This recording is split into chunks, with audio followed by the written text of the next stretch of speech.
What's up, guys? It is April, I'm going to guess probably the 16th. Yes. Yeah, 16th. We're here at the Indiana County Recovery Center. You got myself, Trista, and Nicole Wannett. What's your title here? What do you do? I'm a certified recovery specialist and the office manager. All right, nice. Trista, what's your Hi. title? What do you do? Own Green Fire CrossFit. That's what I do. Good for you. Good for you. That was So- a weird question. I didn't know how to say. I panicked. This is the first time we've ever had like people in the audience doing one of these things. So Yeah. yeah, we usually do this in a little small studio. So this is the first time. So thank you. Thank you for letting us in. Yes. out of our comfort zone. It for is sure. kind of, yeah. So you want to tell us a little bit about the Recovery Center? Okay, so basically we're a faith-based nonprofit RCO, which is a recovery community organization center. So we're a walk-in center. We have free resources. We have yoga classes. You can come here and build your resume. You can basically come here as a safe place. We have monthly events for holidays. I'm also a certified recovery coach and certified family recovery specialist.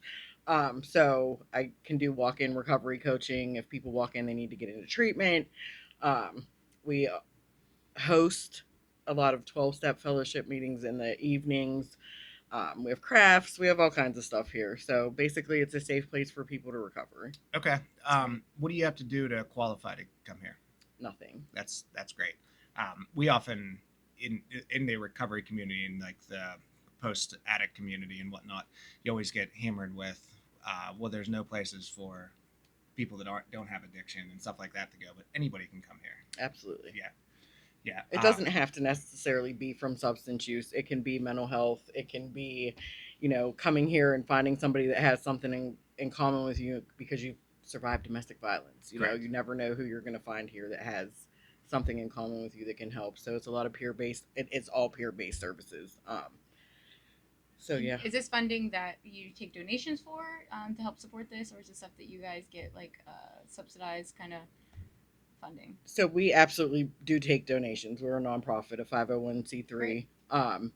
We also get some funding from the Armstrong, Indiana Clarion Drug and Alcohol Commission for our day-to-day stuff. But yeah, most of it is grants, fundraising, that kind of stuff. Okay, Great. cool. That's awesome. Yeah. Tell us a little bit about yourself. You're in recovery, you said? Yes. How long have you been, what's your clean date? May 17th, 2020. So I'm coming 2020. up on 3 years. Yeah, congratulations. So It's amazing. yeah, that is great. You were one of the few people that made good choices during COVID, huh? Yeah. Well, you know what? Honestly, for my own story, COVID probably, in my circumstance, saved my life. Did it really? Yeah. That's not what I was going to say. The rest of us had mental breakdowns Yeah. during 2020. Yeah, for sure. that's all. Well, I think that I did too, which led me going to treatment. So, Did it really? yes. Where'd you go for treatment? SpiritLife. SpiritLife. SpiritLife's out on 553, It's in Penn Run Yeah. on 422. and that place is like a palace compared to most rehabs. I mean, my experience there was great. Was it? I think they have more of like a holistic approach. It was great for me, and treatment didn't work for me the 20 times I went. The 20 before times you that. went before. I love So- hearing that too because it's something local. Yes. Something that was like built right in our area that we definitely have a need for. Yes. Yeah. If you've ever seen another rehab or gone to a different one or anything like that, they're usually like one room with. And the SpiritLife is. It's like it literally is like a palace. There's different places to go. There's places you can go out and do. Do you do like horseback riding and stuff like that? I know They offer- did kayaking. I managed to sink 2 in one day.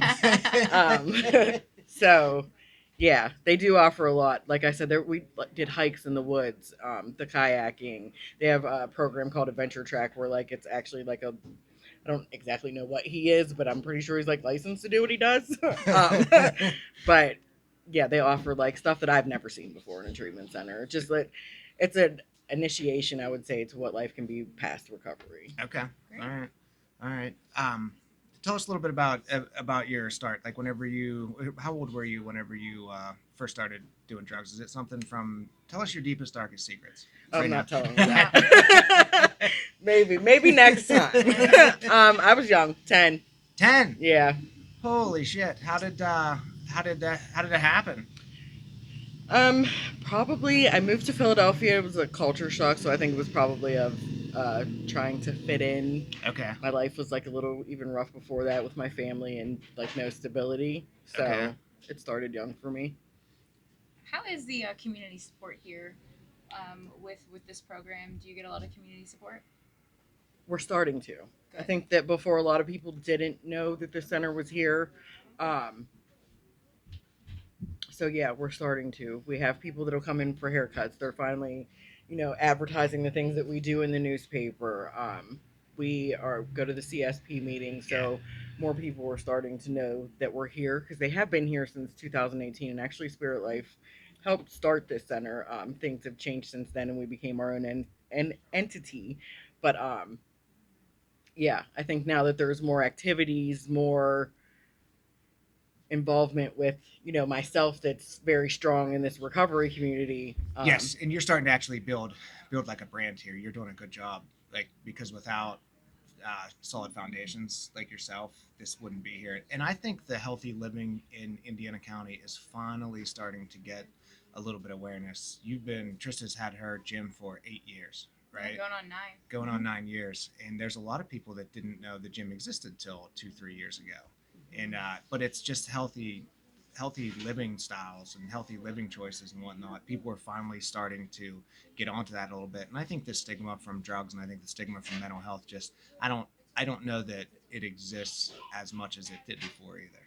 I think it's getting better. I think not it's great, getting better, but I think it's still there. yeah. I think for some it'll always be here, and especially like in a small town community like this. Yes. But I think that addiction and mental health have probably affected 99.9% of people's lives in some form. I don't know a single So person, so I don't know a single person. I actually had a friend tell me, and it wasn't me. I don't personally know anyone either, but they had somebody that was never directly affected by it.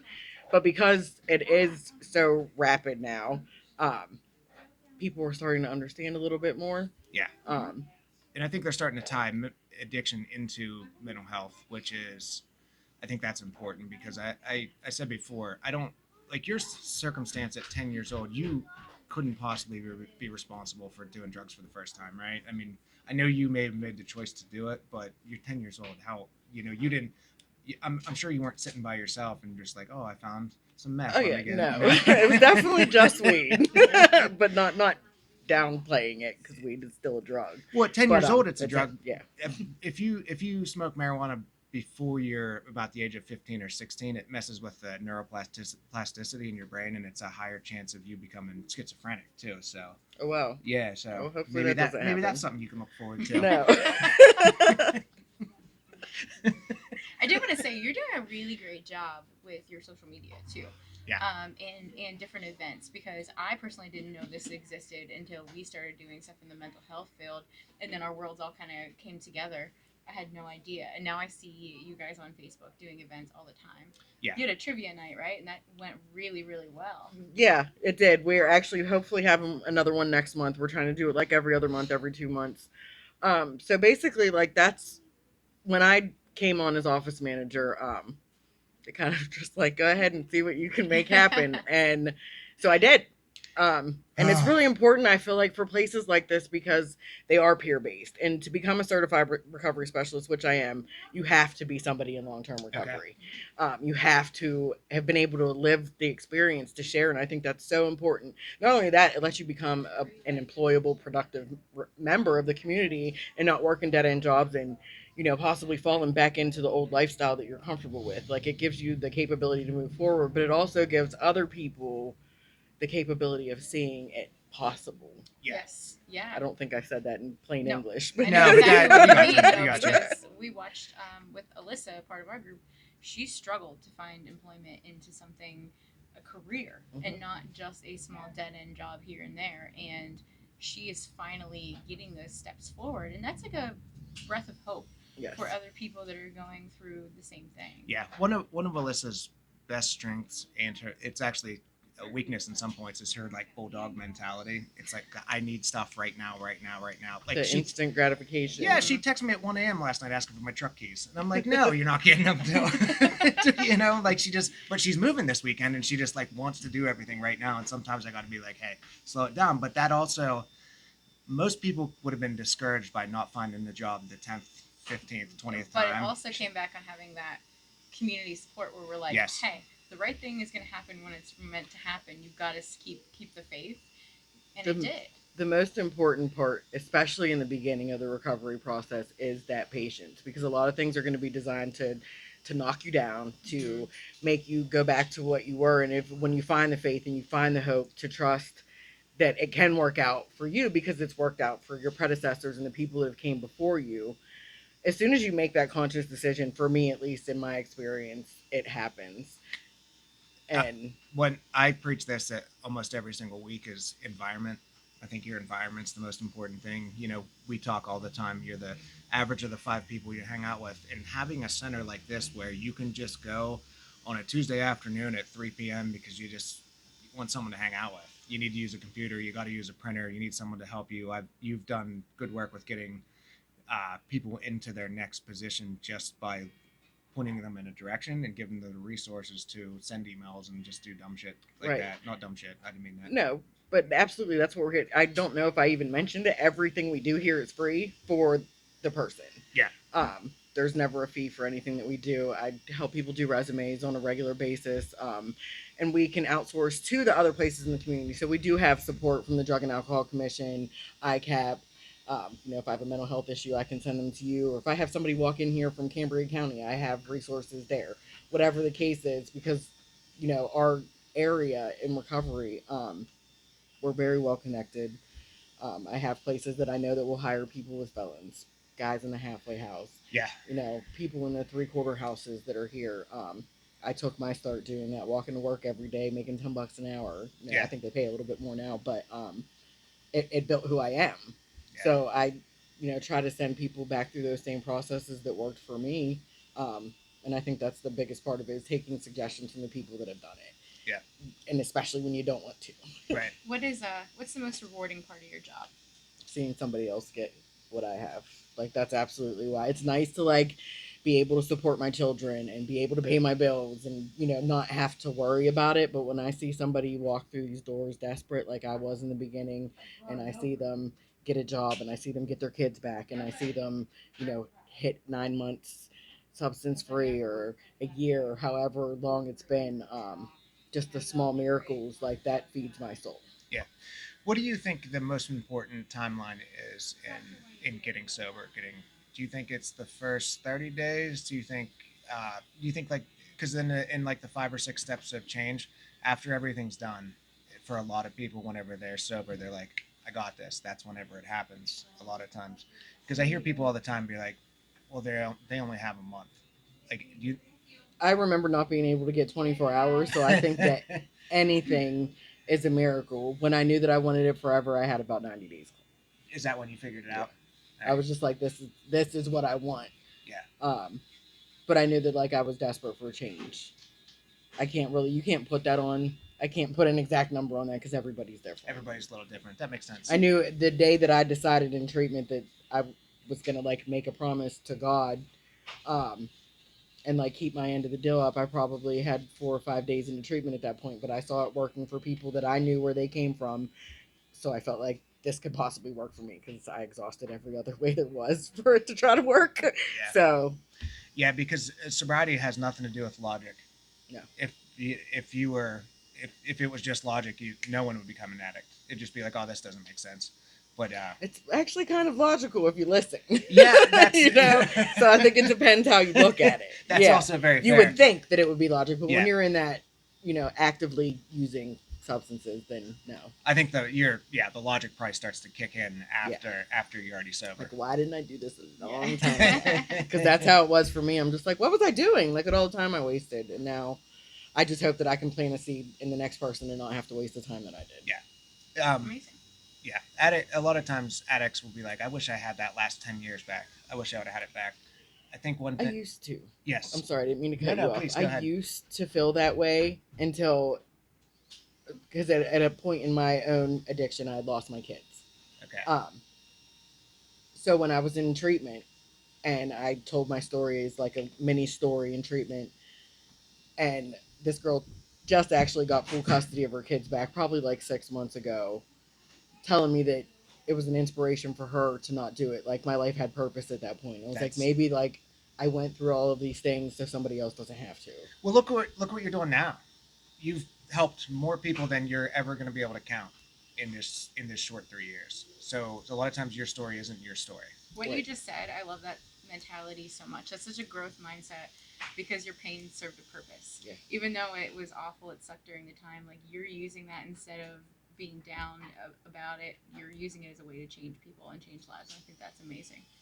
Thank you. I appreciate that. It kept me sick for a long time. Like thinking like, oh, you know, I was cursed or you know what I mean, something like that. That's but the like that generational wasn't trauma, though. That's the Right. generational things we try to talk about. Is because my aunts, uncles thought it, because my friend's family thought it for the last 10 years. There's no way to get out of it, and that's 100% not true. Right. No, and that's like the biggest thing for me is that as long as I stay the course, I'm determined to break that cycle for my children, for other people's children, for other women in recovery, for other men in recovery, like whoever it is. Yeah. If I can help one person, then I feel like my life has given somebody some purpose. Right. And myself as well. Yeah, absolutely. I think what people don't realize too is even if they weren't addicts for 10 years, you're still not going to get that time back. So you're here now. Let's move forward and That's all you can do what we got to do. Because if you don't, you'll stay stuck there. All right, let's take a little break. We're going to come back with Desiree Franey in a minute. You all right? You're a little Yes. sweaty? You're tired? You did great. That's all it was. I'm going to try to get something. The noise you hear in the background is the clippers, so it's not. Which is good. This shows what we're doing here. Yes, That's the whole absolutely. point. Yeah. So, all right. You did All right. wonderful. You did great. Thank you. Yeah, and you're Sure. staying on the rest of And the the time. chair's super sweaty. That's I can't wait. Oh my God, Dennis. All right, this week's episode is brought to you by Professional Construction Solutions out of Johnstown, Pennsylvania. Brandon and his family, Megan and Pat, they bought the mansion in Burnside and went to get a roof put on it and could not find a professional roofing company. So they did what any logical person would do, and they started their own. Brandon and Professional Construction Solution is now Servpro's exclusive roofing company. So we trust them. So I believe you should too. He's a friend of mine. Go on Facebook, look up Professional Construction Solutions, or call 814-592-8585. Brandon at PCS. Thanks, guys. All right, we're back with Desiree Franey from the Indiana County Recovery Center. Des, you're CRS, right? Yep. And you're a certified peer specialist as well? Yes, and an addictions counselor. Good for you. Good for you. All the You have a couple different certifications. other titles as well. Yeah. Tell us about your other job too. Oh, and I also, my part-time gig is a Reiki practitioner at nice. the Healing Tree. The Healing Tree. She's one of my fafavorite people, Riley. I love Riley's Riley. Yeah, and she's always nice to me. That's probably why. Well, that'll do it. We're still not sure why, but I had to hang. Did you hear how quiet it is now without the noise because of the sheet that I just put up? To she's block just did a not great job. using the clip. I don't That's think not- she's using that's- the that's not- clippers. that's It's not you, why. it was you. It's not.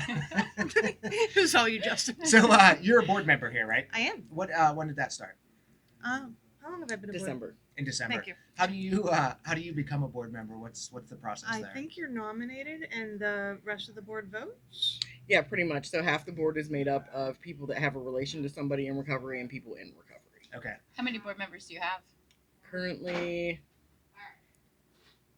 It's a loaded I'll question. count. Yeah, don't worry, we'll go I'd on. say about 10. Okay. Good. All right. And board members make decisions based on like what? How you guys are supposed to spend your money? What resources you put in? That sort. Yeah. Yes. Okay. Good.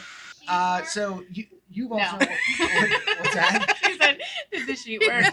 No. It's so much better though. You worked at the Clarion, Indiana County Drug and Alcohol Drug and Alcohol Center. Yeah. How was that? What's that? Does that give us resources? What's that do? Well, I worked there for 5 years, and they provide a ton of resources for Mhm. people in all stages of recovery. They do recovery support and case management. So recovery support is a peer-based service, and a recovery specialist, like Nikki is, can they use their own personal experience to help you find resources in the community at any stage of your recovery. They can meet you at meetings if you don't feel comfortable going there by yourself. They can help you find housing if you need that. Other like food related resources, help sign you up for benefits, things like that. Now, case management is a little more clinical, so they oftentimes will do assessments to help get you into treatment. and more financial type stuff. So there's like pools of funding where if you don't have insurance or your insurance doesn't cover treatment, they can sometimes pay for that. They have pools of money that can assist with rent and housing, or if you don't have a bed, for instance, case managers have paid for things like that before. Nice. That's I great. never knew half of those programs existed. Oh, yeah. That's amazing. They do lots of things. I know we're going to get someone on from the Alice Paul House sometimes to talk Mm-hmm. to us, because there's so many people, and I'm one of them. These resources have been available for years, and people just don't take advantage of it. Advantagement is a new word. It's a great word. I think that too. Also, like people don't know it's there. Like Family Promise, you can go there and buy a couch for $10. It's Yeah. usually nice and donated from probably somebody that has a fairly nice house and just wanted a new couch. Yeah.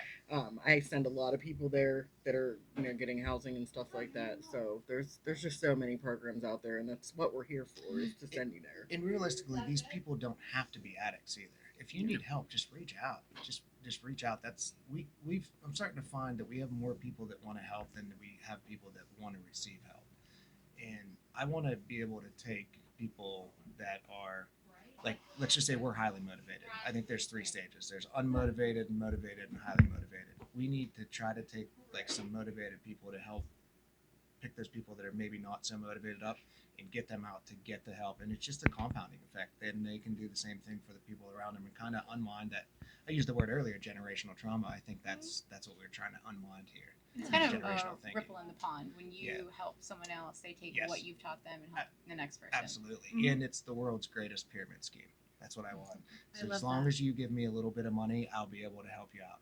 And Yeah. then if you get people underneath that to give us money and me money, I'm just kidding about all that. The pyramid scheme of hope. Yes, Yeah. there we go. Yeah, Yeah, I like that. Mhm. Probably gonna cut So the you money said this is called from my Family part. Promise. Family Promise. They have a shelter. They have an area where you can buy household goods, furniture.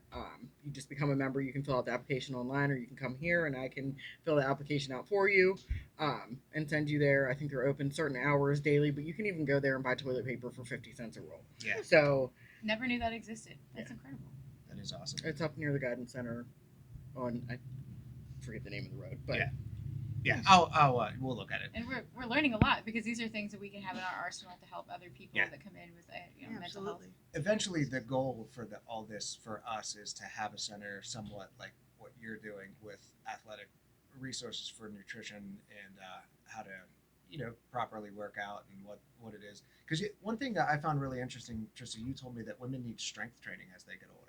Absolutely, your bone density changes as you get older, and that's something that you absolutely need to strength change. Yeah, I would have train always for. I always knew like obviously cardio and stuff like that's good for your heart and whatnot, but I would have never guessed that like women specifically need to do strength training as they get older. Yes, and I think too the other thing that we want to focus on too is getting mental health, like your physical health. We're here on your physical health, your nutrition, your mental and emotional state. If those things aren't in check, Yeah. then you're never going to be like healthy. And it's all Really. connected. It's all connected. Yeah, and I want to use the gym for like because for people like me that's the way to get it kick-started, because you said about when you're first you have to have patience whenever you're in early recovery, and I feel like the gym is somewhere where you can burn off that energy where you're like I don't know what to do, and like the easiest way to train a dog is when it's tired after it's walked. I'm using the same thing for us.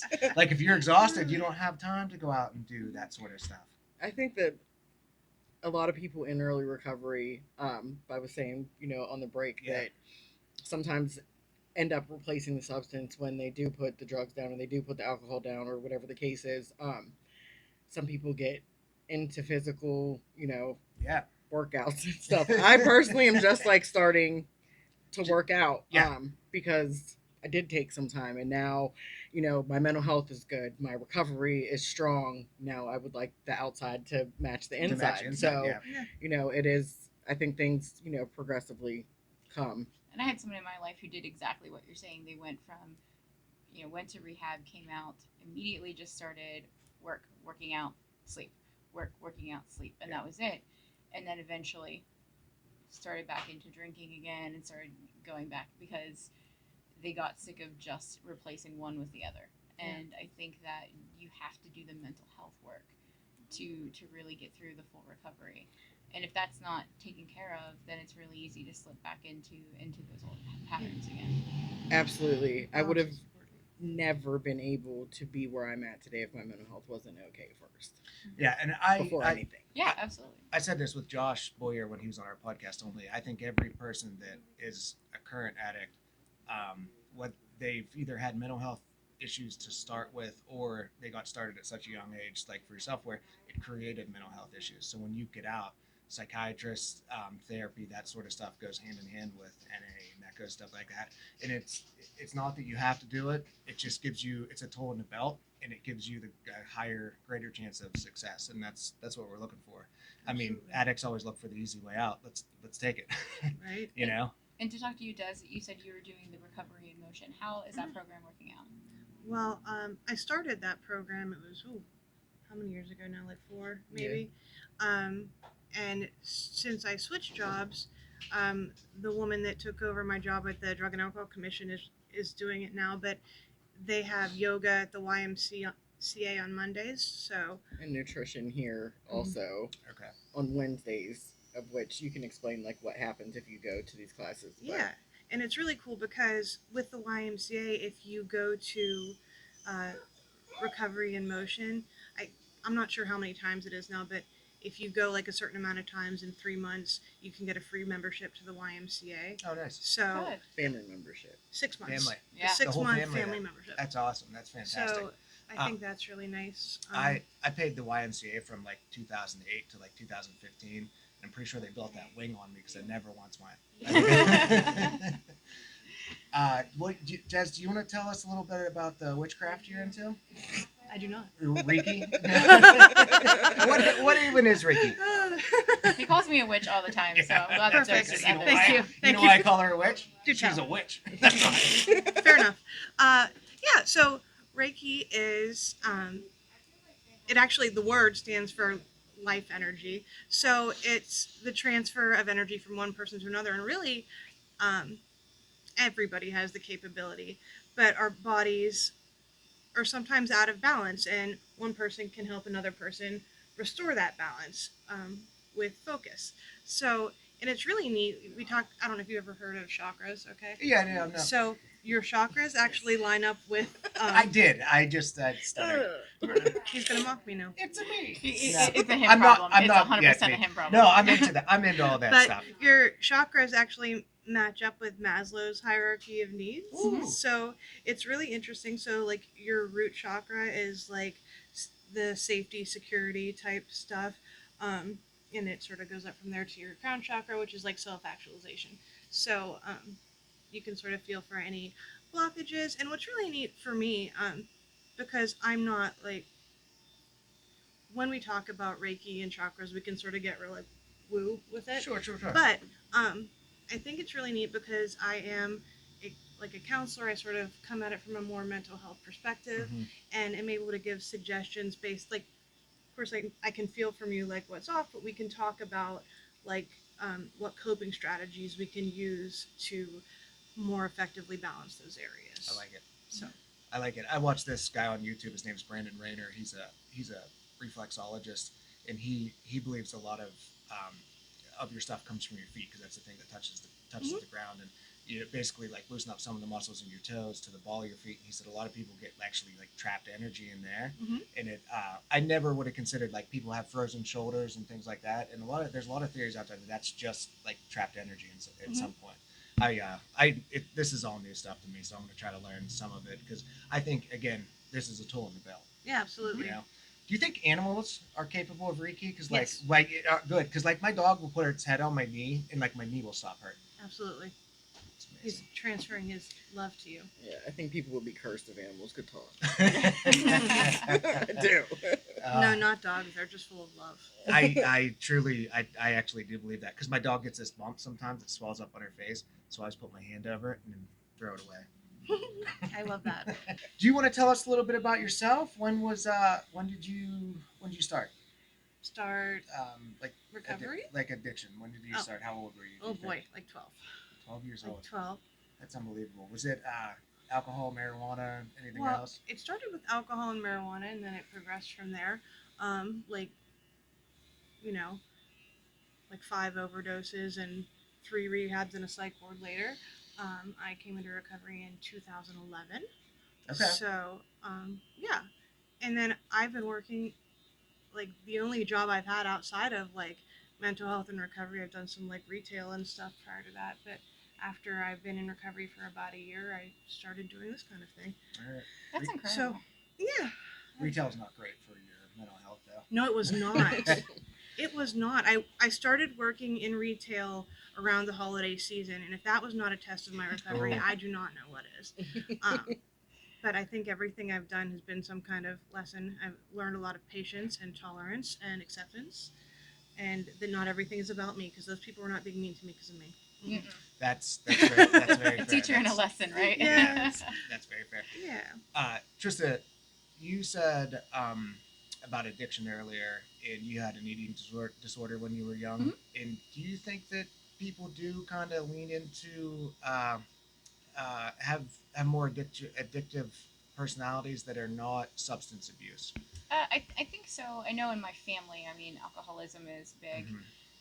Both sides of my family, actually, and I think I saw that growing up and knowing that I didn't want to do that. I mean, I dabbled in trying a lot of things. I was very fortunate that I tried a lot of different substances in my life and I didn't get addicted.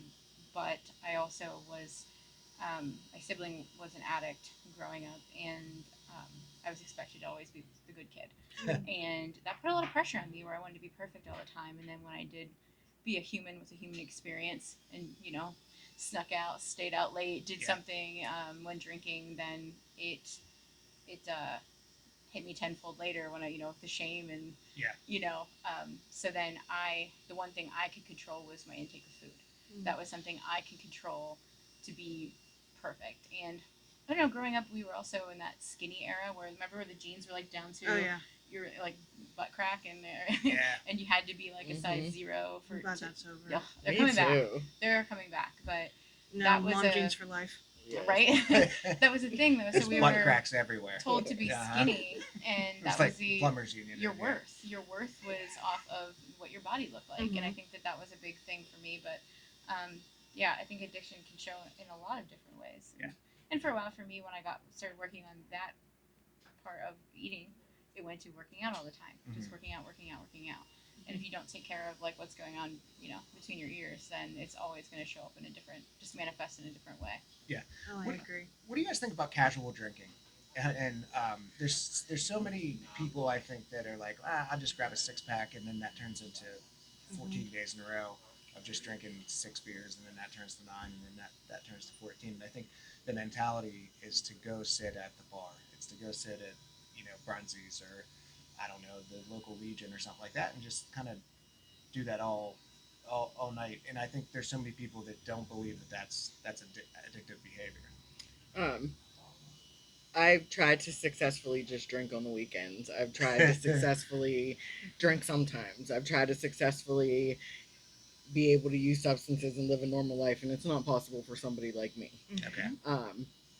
It took me a long time to realize that. It was this time in treatment that it clicked that like all I needed to do was Just stop using. Just stop. Yeah. So today, with the life that I've built, it's not worth the risk for me because, like in all honesty, I end up in jail.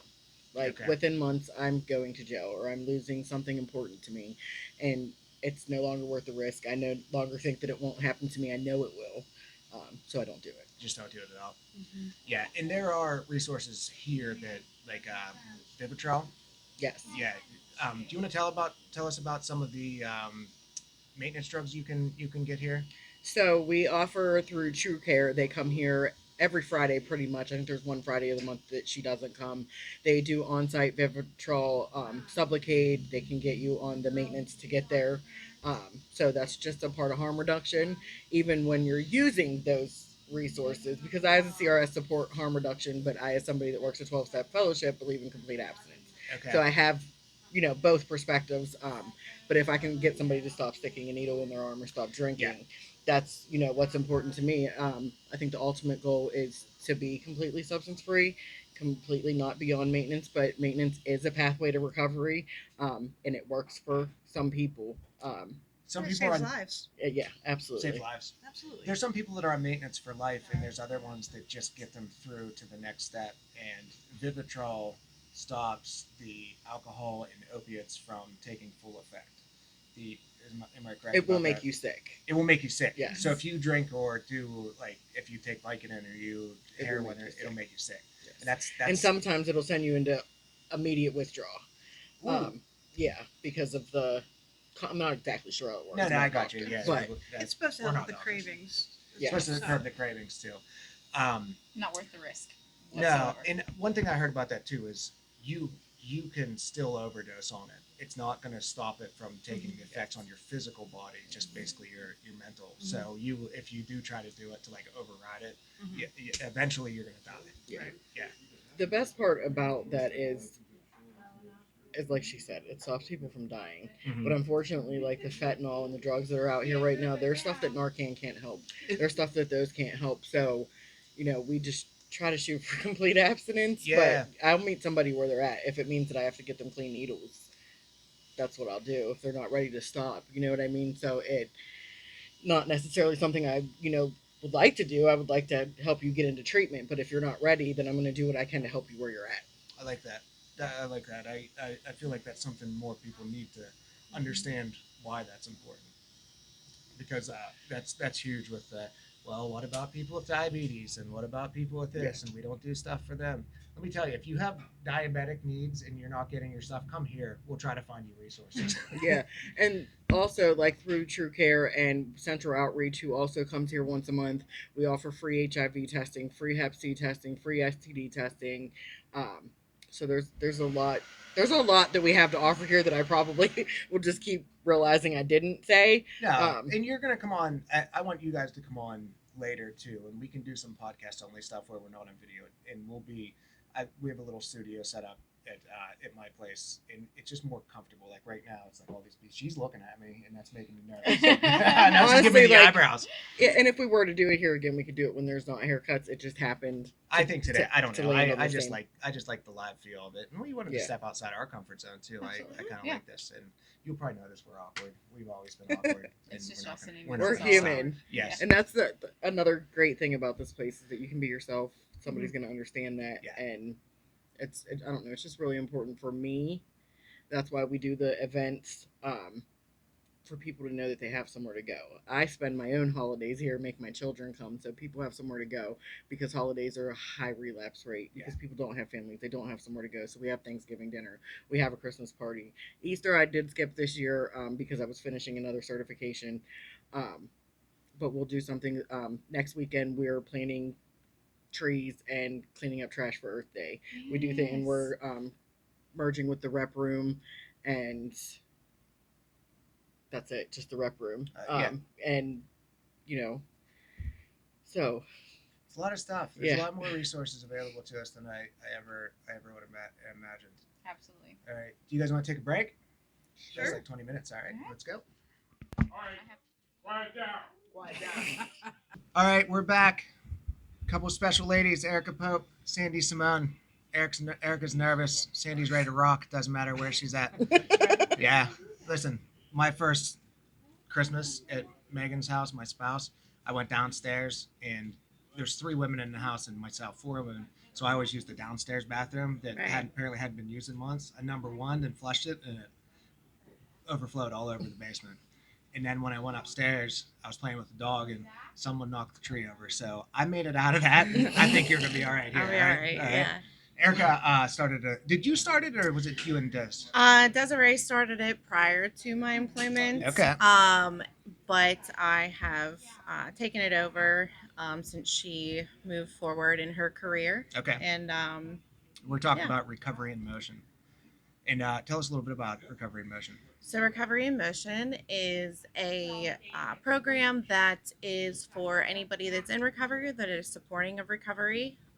So what it is currently it's a 1 day a week exercise program. We do yoga at the Indiana YMCA on Monday nights at 6:30. It's a beginner's yoga class. It's really for anybody of all levels of fitness. Yeah.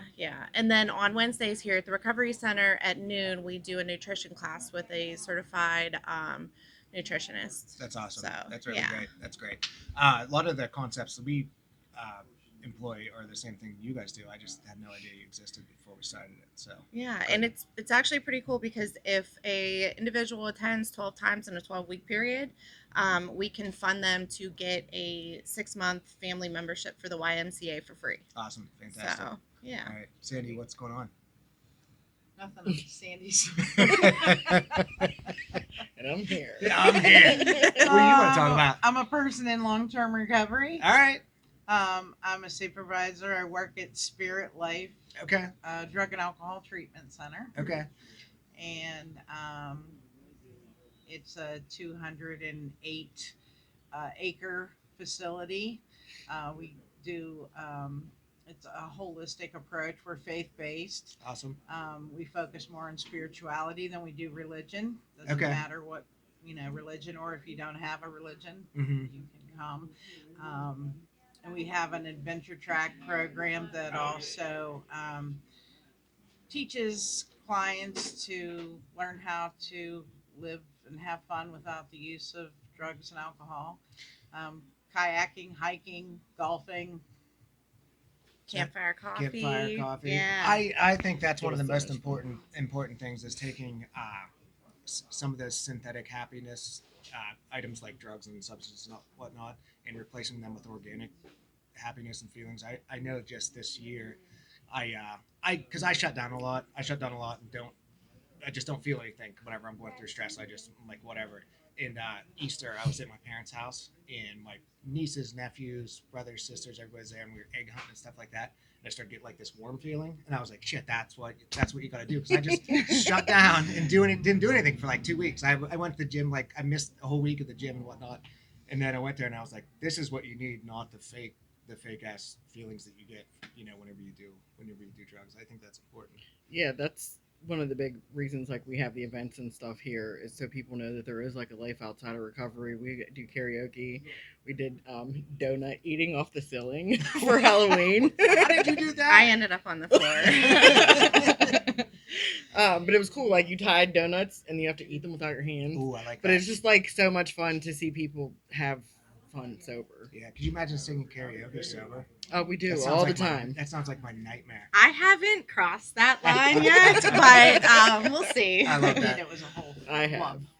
I sang Janis Joplin, Bobby McGee at a friend's Christmas party, and obviously you hear my voice. It's not the best, but Oh, it was yeah. so much fun. She thought she was You like rock on it. point too. I was acting like I was on point. I knew I wasn't. I feel like you'd be good at singing time after time. Time If you fall out, I'll catch you. I'll be waiting. Time after time. after time. Do you want to tell us a little bit about your journey? Sure. So, I'm also in long-term recovery from opiates and cocaine. And so I got into recovery in 2019. Just like a little bit of like backstory. So or how my journey started, I guess. That year I had been kicked out of two different facilities. Finally ended up back at SpiritLife and stayed there long term, and then ended up going to a three-quarter house following that. I was there for not quite a year and a half, but maybe like 16 months or so. I helped manage the three-quarter house, and then my son's dad's also one of us, so he was going through some things, and I had to get my son back full time. So that ended up kind of forcing me out to get my own place. Do you want to tell us a little bit about halfway house, three-quarter house, what they are, so people that maybe are non-addicts know what we're talking about? So I've never attended a halfway house. Okay. Just from working in the field of drug and alcohol, I can tell you that it's a step down from residential treatment. So people that are in halfway houses still have like a clinical end of things that they have to, clinical groups that they have to attend in the morning. And then but while they're there, they're allowed to work and they get some free time, and there's different phases. So Okay. as they progress in their recovery and they're doing well behaviorally and just in general, they get to phase up and get a little bit more freedom. And insurance pays for a halfway house. Does it? So you get to do stuff like you can leave, you can get a job, you can Yes. probably get transportation, not arranged, but at least Kind it's of, available. yeah. And then so a 3/4 house, an easy way to like summarize that, if you can pass a drug test, you're paying your rent, and you're following the couple rules that are there. It's basically just like a sober living house. Yeah. But that was very helpful for me in my recovery. Mhm. It really, like, because this was like the first time I had like done anything like that, but that really helped me like lay my foundation, and like having the support of other women when I was brand new was a huge help for me, because I'm the type of person that's scared to walk into like a crowded room by myself. I know, like this was a little bit. Yeah, I don't stressful like for being you. uncomfortable. You know what I mean? So like, I if think I so- can have someone to hold my hand, I love You got that. it, yeah. And that's huge, because who doesn't need support doing something? There's very few Right. things in life that you tackle completely by yourself. Even like the biggest like Bill Gates and all that stuff. There's a book by Malcolm Gladwell called Outliers.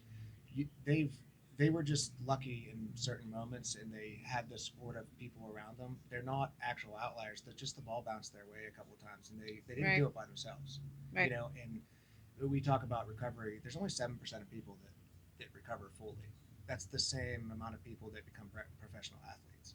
So to be able to do something like this is a huge accomplishment, and you can't do it by yourself. I 100% believe that. I have to add something too. She's being very modest, both of them, because Yeah. they were both a huge part of my recovery. I also moved into the 3/4 house while Erica was the house manager. Okay. So they both, Sandy was like my hope shot in the beginning, because I've known Sandy for 20 plus years. Mm-hmm. Erica's still one of my best friends to this day. So our support system in this recovery community is like none other. Yeah. Like, not having a family, not having those things like my entire life, like I have that with them now. Right. So like recovery has done more for me than just like keep me sober. It's given us all a life like Right. that we couldn't have imagined before. Yeah. I can't, we can. That's what we say. I can't, we can't. I can't, we can. We can. Oh, I can't, we can. I like that. I like that. But people stress so much about material things and whatnot, and life is hard for so many people, and it is, like, things happen, but we need food, water, shelter, and people. That's really the only three things we need to survive. And if you have a good group of people around you, that it's there. It's not like people stress so much about, they want to worry about like door trim and bullshit in their house, and it's like you just need to be able to be around people and hang out and have, I hate the word fellowship, but fellowship. It really is. Cindy, you want to tell us about yourself? Come on, give us something good. Well, I'm a person in long-term recovery. Okay. I was in active addiction for almost 30 years. Really? Before What was your? They say DOC, right? Drug of choice. crack cocaine. Okay. All right. It started with alcohol at age 11. Holy crap! Everybody, 10, 11 years old, 10, 11, 12 years Yep, old. I it's was unbelievable. walking to school, elementary school, and found a bottle under a bush. Do you remember what it was? Cherry vodka. Cherry vodka. Can you? Do you even eat cherries today? No, I didn't my think mother so. says I would have drank antifreeze if somebody gave it to me. And I went to several rehabs. Didn't get it the first time. Didn't really take suggestions of people that had worked a program and knew a program. And I ended up doing some time in the state prison system. What time of? When was that? What year? 2006 and 7. 2006 and 7. Okay. All right. And I got clean after I came home from prison. It was a little rough because I didn't have a whole lot of resources. Mm-hmm. Thought that I was a felon and couldn't get a job, but that's untrue today. I truly believe there are people out there that support second chances. And I went and got the certified recovery specialist certificate, and I worked in treatment. When I came home, I went back to the same rehab that I'd went through, and became a tech. And I did relapse after 8 years. Okay. But I came back because I knew I belonged in recovery. and soon be celebrating 8 years again. Good for you. Do you want to talk about the relapse a little bit? Yeah, I work a 12-step program. Okay. One of the first things you have to do is get honest with yourself and admit that you're powerless over a lot of things. Yeah. And my father had passed, and I tried to be strong and a pillar and tell everybody it was fine and okay, and it wasn't, because he was my rock. And eventually I just decided to mask my feelings. We're one bad decision away from using again. Yeah. And that's why I think it's important for support. Support, yes. Um, your relapse, how long did it last? A year and a half. Year and a half. Mhm. Okay. And and you knew the entire time. We talked earlier about logic. Like logically, she knew, but emotionally. Yes, once I was in the program of Narcotics Anonymous, like I just never, I just knew You that knew. that's where I belonged, but I just Mhm. couldn't get back right away. You Right. know what I mean? Mhm. I had people in that program call me and tell me that I needed to come back, and your disease is stronger than you sometimes, and kept telling me that what I was doing was okay, and it was just temporary. And Yeah. When you relapsed, was it alcohol? Was it opiates? Was it crack cocaine? Marijuana. Okay. All right. And I thought, well, it wasn't that big of a deal, that I'd be able to control it because it wasn't my drug of choice. Yeah. But it just led me right back to that. Right back to that. Mhm. There's people too that can smoke or edibles, all that kind of stuff, and just be completely fine. And there's other people that as soon as they do, it's just slippery slope. They're back to doing their drug of choice still. And it's wild to me because receptors are different for different drugs, but but the escape's the same. Absolutely. I believe a drug is a drug is a drug, so it doesn't matter if I would have started with alcohol, I would have ended up with crack. You know what I mean? Yeah. Like it just never, whatever it is never enough. Yeah. Well, good. Congratulations for being here, though. Thank 8 you. years. 8 years is a long time. Yeah. I couldn't have done it without them. Without It's the a girls. two-way street. Yeah. Did you? When did the Recovery Center open? 2018. Sandy was actually one of the founding board members here Great. when it opened. Good. Good for you. Prior to that, well, then it was the SpiritLife Recovery Center. In 2019, we became the Indiana County Recovery Center with our own entity, but we're still big, support for each other from Yeah. SpiritLife to here. So yeah, I think that when I first came around and got out of treatment and I was living in a 3-quarter house, I was actually cleaning this place to pay my rent. And I forgot about that. I was working at Romeo's, walking there every day. So like I've watched things because now like I'm the boss here. You know what I mean? And I'm passionate about this place. I've watched it or helped it grow to where it's not watched it. I guess I've kind of done it. Yeah, But, I was gonna say, don't be modest. This is your but chance. no, with the help, This is your chance. Brag about yourself. it's important to me to give back to this community because I took a lot from it during my addiction, during my life, just to let people know that there can be a change. I'm a part of this community in a way I never thought I could be. I never knew that the life that I have today even existed. And I've built that, but I've built it with the help of other women, other people in recovery, friends like Katie Jones, the hair lady. She's been a support for me since we were 15 years old, and probably one of the few people that always actually like believed in me.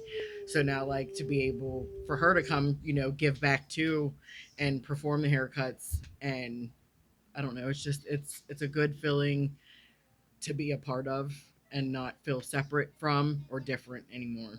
Go see Katie Jones at Big League Haircuts and tip her every time. You don't even have to get your haircut. You just walk in, Katie Jones, here's a 20.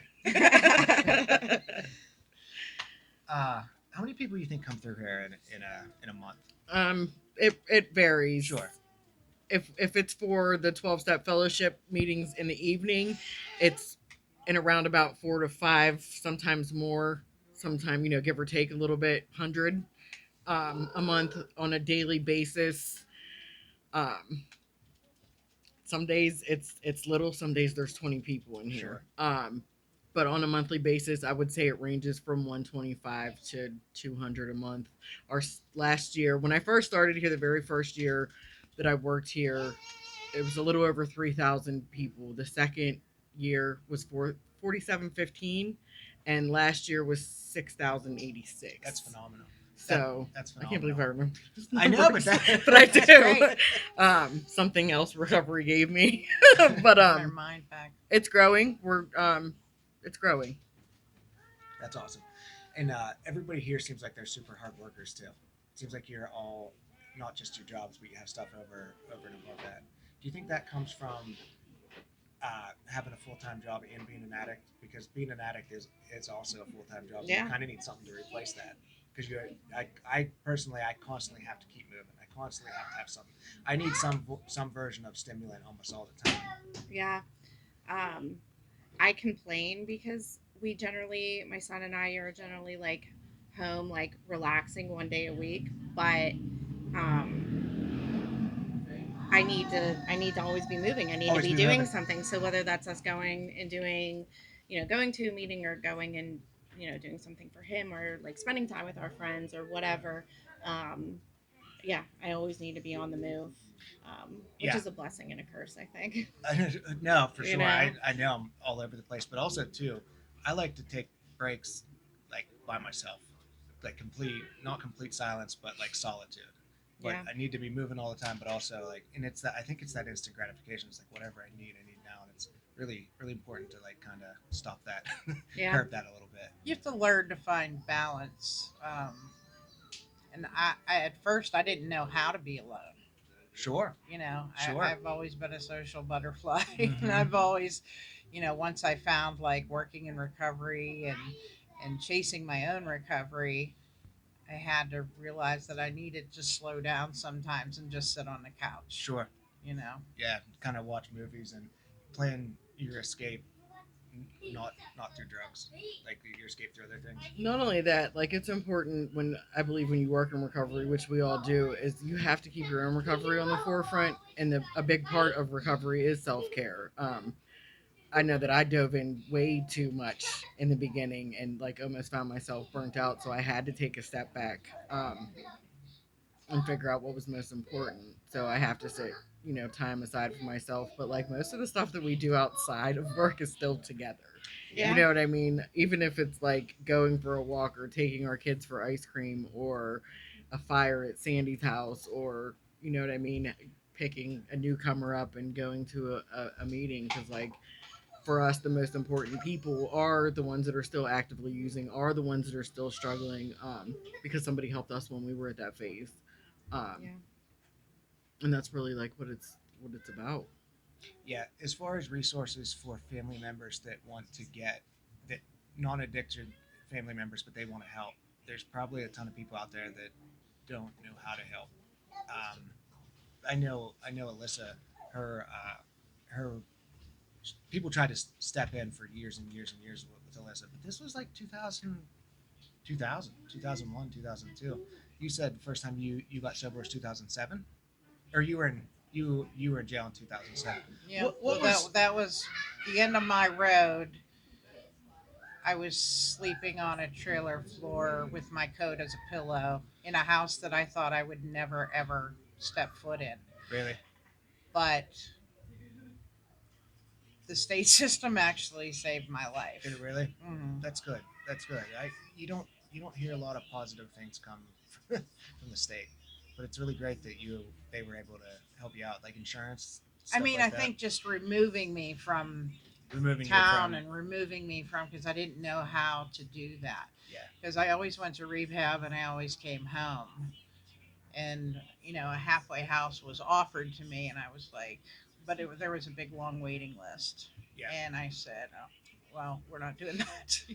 I didn't take the suggestion, and that's what happened to me. And I tell my clients all the time, like, if you have an opportunity to do the levels of care that are offered, you Sure. know, that the longer you're in treatment, the better your chances are. Okay. So if you know, if I truly believe that I went to a halfway house, I might, I probably would have not went to prison. You know what I mean? Yeah. But that's not my story. Yeah. You know. Go, you know, that's something. No, you were asking about the family. We Yes. do offer support services here for families.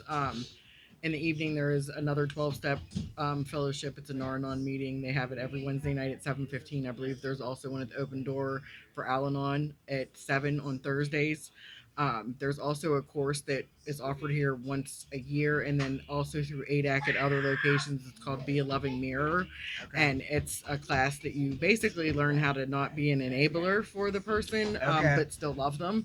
So, and I took You know, that course. It yeah. was wonderful. we do have other services, and like I said before, there's a few CFRSs in the area. I don't get to utilize mine like I want to, um, but it being both aspects, somebody that has a parent that is still in active addiction, two parents that are still in active addiction, I know like the boundaries that I have to set, and even the boundaries I have to set with my own children because of things that have happened with my own addiction. Okay. So there are supports for that. I have a mother that calls me on a regular basis. I've gotten two of her kids into treatment recently, but just to listen to her too. Really? So it doesn't have, like you said before, it doesn't have to be somebody that's in recovery. Um, recovery affects, or addiction affects, the entire family. Yeah. So call us, ask us questions, do anything you can. Call here. What's the phone number? It's 724-717-6492, and then we also have a Facebook page. The web page is under construction right now. But yeah, you can always message the Facebook page because I respond to that. I always have my phone. It's hooked to my personal phone. Do you guys have any closing thoughts? Do you have anything you want to say? What's one thing you would tell somebody in active addiction right now? There's hope. You know, it only takes a phone call to ask somebody for help. Um, it's the first step to the rest of your life that can change, but you have to do work. It takes a lot of work. It's just not, you know, just because we put down the drug doesn't mean that our lives change. Like it's an inside job. You Okay. really have to do some work on yourself. There's a lot more to sobriety than just quitting the drug. Yes. Yeah, I think that's one thing that's important to remember, because I think a lot of people, because you have to a lot of people have to relapse 3, 4, 5 times before they actually get it right, and that's scary probably for family members that are around addicts, because they're constantly looking for it. Right. And I think it's important for family members to constantly be looking for it, because then they can step in early, and you can tell when someone's using again. You can, but unfortunately, this is something that you have to learn for yourself. Sure. Nobody can force it on you. I can tell you till I'm blue in the face that it will change your life and it will get better. But until you're desperate enough to want to no longer live that life and change it, and that's what it took for me to realize, like, it wasn't the system, it wasn't the drugs. Well, it was the drugs, but like, it wasn't my parents. It was me consciously choosing to continue to live that life. Right. So when I consciously chose not to, things begin to change. But like Sandy said, it's hard work, but it's worth it.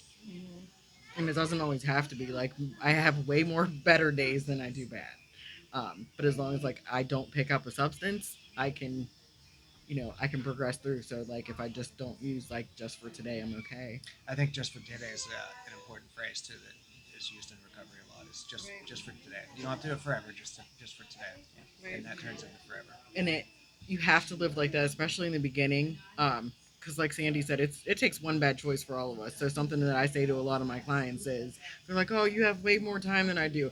I don't have that much time. I'm still considered in early recovery to some people with going on 3 years.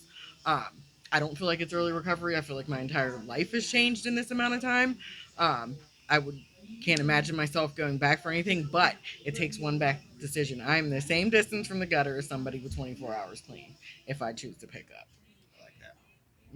So it's just not worth it. Everything that comes with it. It's nice to be like everybody doesn't have faith in you. Everybody doesn't forget the things that you've done in your past. But like, I sleep good at night today, knowing what I do every day to try to help other people achieve like the same success and recovery that I have. Good for you. Good for you. Erica, closing thoughts? I don't know. When people ask like why or how I'm still here, and I'm little, I don't know.